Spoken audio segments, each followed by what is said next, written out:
Hey guys, this is Zach here back with another video, and this time I'm super excited to be checking out Worn Wanderers. So this is again going to be a very quick, hastily shot video, and I apologize, but their Kickstarter actually ends tomorrow for this awesome game, and I just want to get this up as soon as I can. So I remember seeing advertisements for this game probably a couple of months ago at this point, definitely last year sometime, and it immediately caught my eye and looked like one of the most unique games I've ever seen, and I've been following them ever since. I was a Patreon of theirs for a little while, so I actually have some of the prototype pins that they sent, and I have no idea where they are right now, of course. But what this is a pin trading card game, basically. So it's a wearable card game is what they call it. So this is, like I said, it's on Kickstarter right now. I'll have all the links below. There's two different starter sets, and this is one of them here.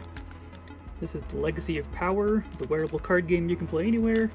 So basically you make a team of 6 characters, which are represented by these pins. Just also a note here, these are like placeholder prototype-ish pins.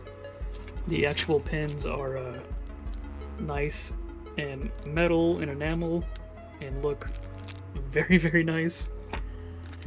These are prototype ones, so they don't have to make, 1,000 of those just to show the game off. And you can see there's cards attached to all of them. And then on the back here, you can see ages 12 plus, 2 players, 10 minutes. I'll let you pause and read the little blurbs there, but basically, this is for people that are at like conventions or, long lines of anything. You literally wear this on your lanyard that your badge would be on or something. And the starter set actually comes with the lanyard. Or you can put it on your backpack or, your jacket. They have to be in 2 rows of 3, but they don't have to be, or 2 columns of 3. But they don't have to be this close or anything. And literally, the idea is you wear these to wherever you're going. If someone else sees you wearing them, you can walk up to them and have a battle with these, and the game is actually really fun. So it's one of the coolest concepts I've ever heard of. I've always had an idea like this, and it's to see that they're actually doing it is just so cool. They've already destroyed their Kickstarter. Like I said, there's only 1 day left, but there's still some stretch goals they're trying to hit. They've almost hit all their stretch goals, I'm pretty sure, too, so it's definitely funded and everything. But I'm just going to show off really quick what they sent me to show to you guys, and then I'll do maybe 1 round of gameplay. I'm not going to go too much into it in this video. There's definitely going to be more videos about this soon, especially when the actual product comes out. I would love to keep doing videos about these. But the Legacy of Power set here, you can see it has Danton Myrtle, the Serial Quiller, which I think is one of the best names, Wrecker Rosie, Lord Aaron Noya, Shifty Ray, that's one of the ones I got from the Patreon, and Wilhelm Rex. And then the other starter set they have available right now is the Might of the Wild, with Father Ishad, Chieftain Ducorno, sure, Hagmother Neb,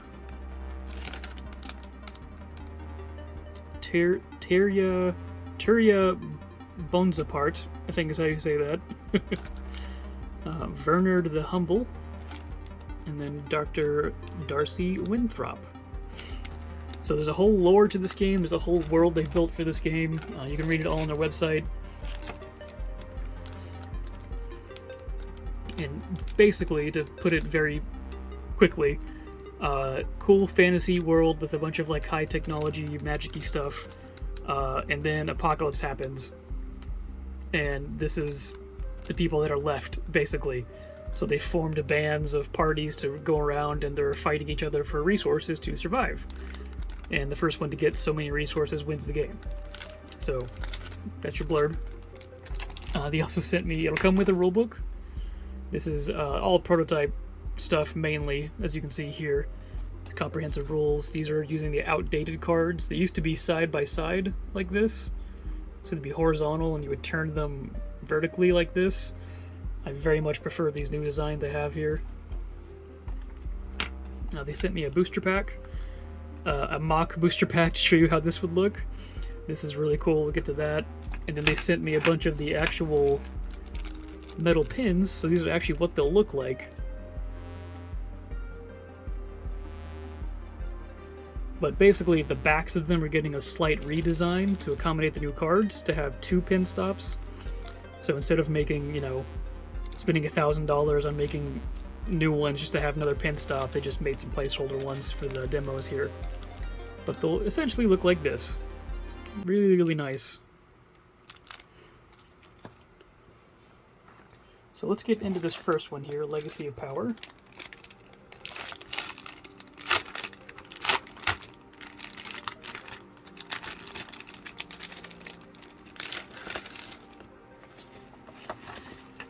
Oh, there we go, yeah. So it actually has a lanyard inside, just in case you don't have one, you know, for your con badge or whatever. Oh, and I was actually going to suggest they do this. They already did. I'm so happy about that. This has a little cheat sheet for all the keyword abilities. That is so much better. So then we have our 6 characters here.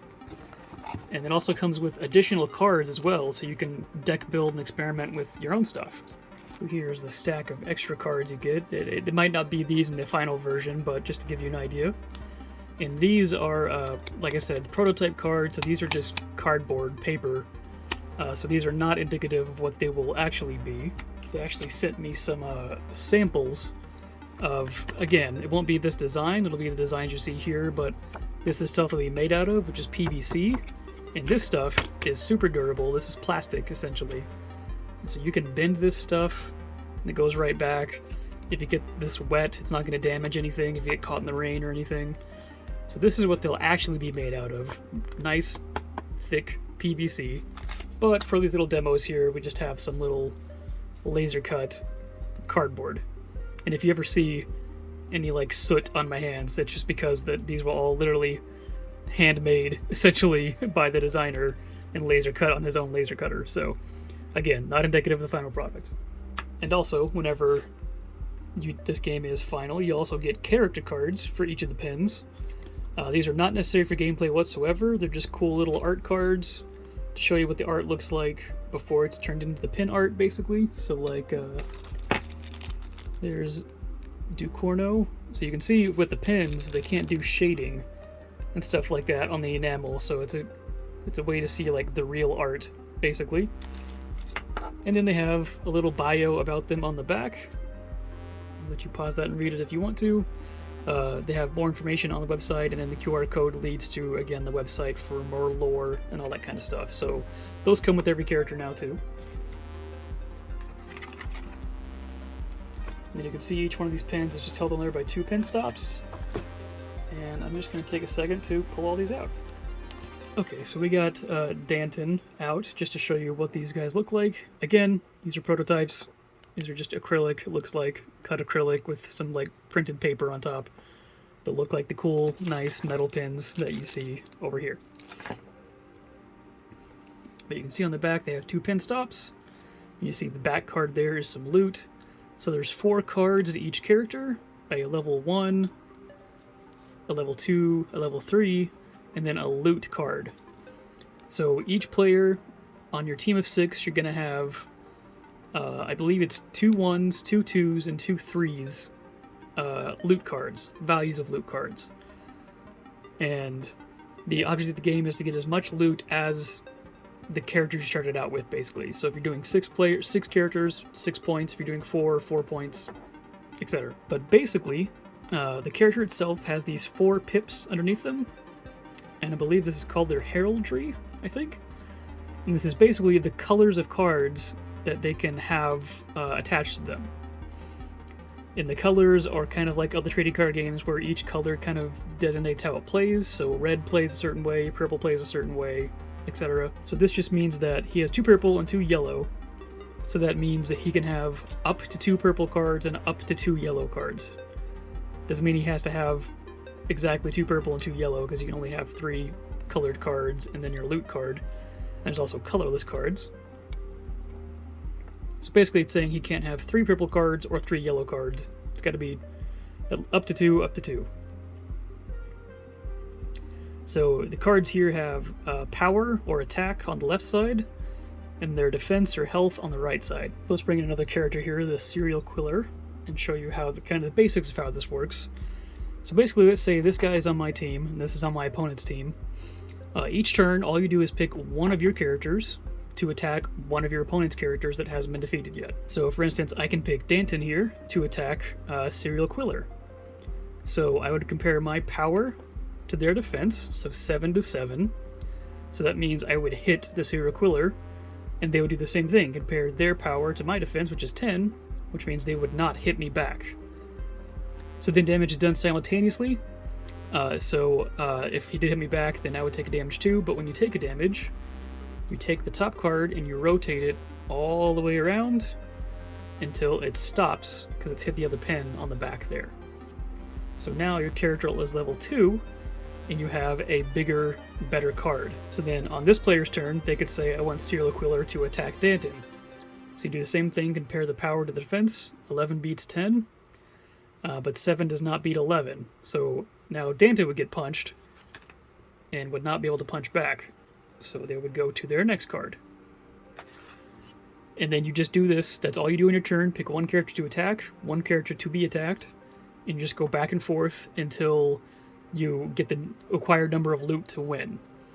But of course, there's these fun things like these abilities. Abilities can be offensive, which have the sword there. Or do I have an example here? Or they can be defensive with a little shield here. So the offensive ones only work when you're the one attacking. The defensive ones only work when you're the one being attacked. Pretty simple. But the keywords is where this all gets crazy, basically. So like poison, for instance, is Death Touch, if you've heard of that in another game. As long as it has at least one power, it will damage the opponent no matter what. You've been poisoned, so it just goes right through. Ranged is kind of like First Strike, if you've ever heard that in another game. Basically, the range happens first, so he would do 16 to 7 first to poison Serial Quiller.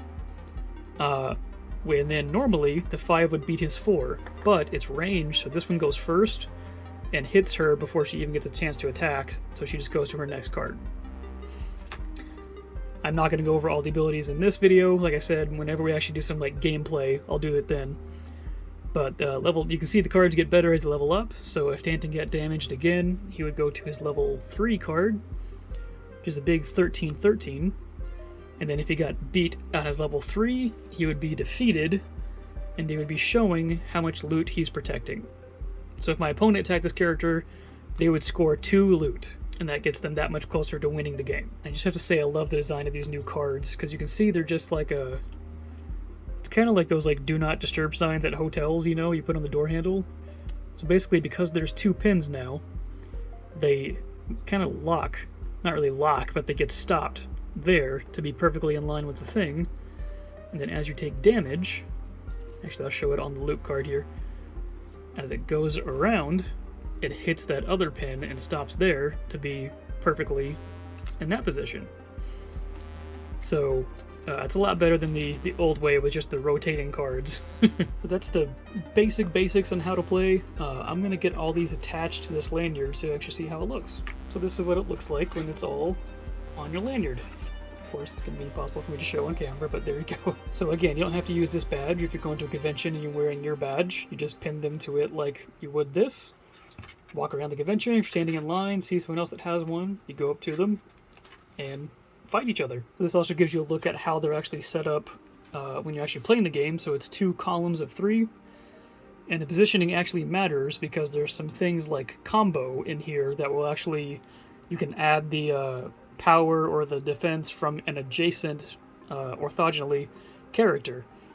So the positioning matters, the cards you add for your deck matters, the order in which you attack matters. It's actually a lot deeper than you'd think, and I really dig this about this game. It looks like, even with the exact same 2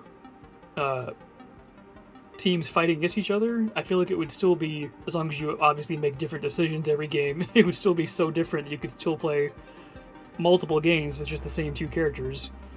And that's without mixing up their, arrangement, adding in new cards, all that kind of stuff. And then really quick before I forget, so this is a pin trading game. So there are booster packs. So these are the starter decks essentially, and you have booster packs. Again, this is a mock-up one they handmade, but every booster pack comes with 1 enamel pin and then 7 cards. You only need 3 for the character, so you have a bunch of cards to play with, basically. And you can see what's on the back there. And then this is the coolest thing, I think. Again, this is all prototype mock-up, but I hope this is how it actually is, because it's like a little story you go through. So you can see through the mist, and you get a peek of what you're getting inside. And you get the character kind of peeking at you. A figure approaches. The wonder they call, and this is Mad Jester Lester, wishes to join you. That is so cool, the way it... it's like a whole little story adventure you go through just to see which character you got. I think that's so cool. So yeah, you get 1 pin inside. At the moment, there's no rarities to the pins, so you're just as likely to pull him as any other character. They have been discussing that on the Kickstarter, so that might be changing in the future. But they have said that there will be basically foil versions, which these will be sparkly glitter. So those are like the chase versions, basically. They actually just have all 7 of their cards attached, and they come with some loot as well, just in case you don't have enough. And actually, that also reminds me, before I forget, another cool thing about this game, and like, again, like, it's more strategic and deeper than you think. When you start the game, you decide randomly who goes first. So rock, paper, scissors, flip a coin, whatever. But it's the loser, the player that goes second, that decides if you're playing with 4 or 6 characters.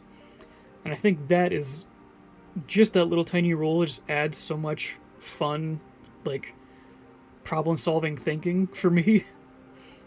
Because basically you can see all 6 characters your opponent has. So if you're going second and you can see, like, maybe, Lord Aaron Noya, you see that card there and you just think that he's going to be not fun to deal with, or even like a serial killer here, if they were down here or something and they had a keyword you just didn't like. You could say, we're just not using those 2 and we're only fighting with these top 4, with the top 4 of each of your teams, basically. Or you can say, we're only fighting with the bottom 4 of each team. Or you can say we're doing a full 6-on-6 fight. So there's so much fun, like, deck building goodness there. Like, obviously if you have your 2 middle characters, no matter what they select, they'll always be in play. So like, who do you put on your flanks, basically, that might get taken out if you don't play the 6-on-6 game? And then the other, like, side of that is, if you're only playing with 4 characters, that means you only need 4 loot to win the game. So, if you put, and you choose where your loot goes, either 3, 2, or 1. So if they say, only the top 4, you could have 3 loot here, 3 loot here, 2 loot here, 2 loot here, and any 2 characters they knock out will win them the game.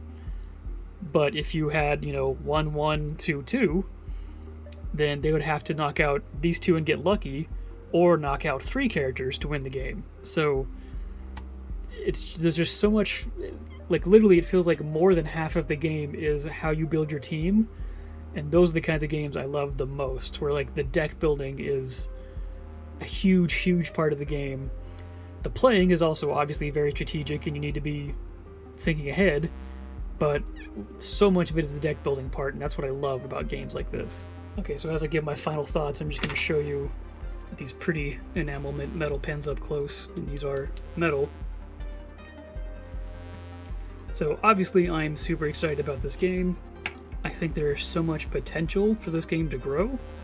One of the things I can't wait to see is just more characters and, like, other artists. They've already showed in their Kickstarter that they can do crazy, like, 3D pins where, like, things are, like, coming out of the pin, basically. One of the promo ones, he's, like, smashing his own name tag in half, which I think is awesome. And I just can't wait to see where they go with this game, because I am 200% in. So that is it for this super quick look at Worn Wonders. I'm actually going to get some of those really cool binder pages I've seen for pins, They're like literally like little pages that you can pin your pins to, and they go in a binder to like store all of them. I'm gonna get some of those and make some teams and actually fight, do an actual gameplay video of this soon. So that is it for this video. Thank you guys so much for watching. Thank you, Claire Manta Games, for sending these to me to show off to you guys. Your Kickstarter is already blown up, but obviously good luck for that last day. And that is it for me. Thank you guys so much for watching. I got a lot more videos coming out soon. So, as always, thanks for watching. Have a nice day.